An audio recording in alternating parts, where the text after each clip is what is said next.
Nós temos que saber a constituição estrutural do homem, como Deus criou ele.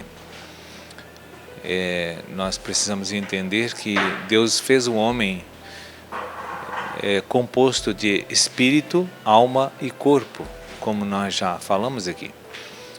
E nós sabemos que o espírito é a parte mais nobre do homem, mais forte do homem, mais rígida do homem no sentido de suportar qualquer animosidade.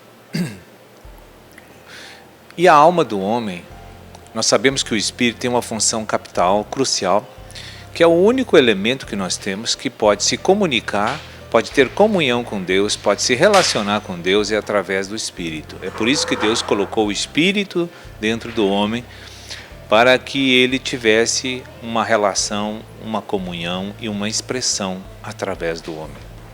A nossa alma é aquela que fica na parte intermediária entre o corpo e o nosso espírito, e ela tem uma função ela é constituída por três elementos, três faculdades, podemos dizer assim: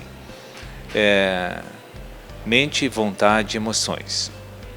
Ali está essas três faculdades operacionais da alma do homem, constituem todo o seu quadro do coração. E nós sabemos que é a segunda em grau de importância nesta constituição humana. E o corpo físico é o escravo da alma, né?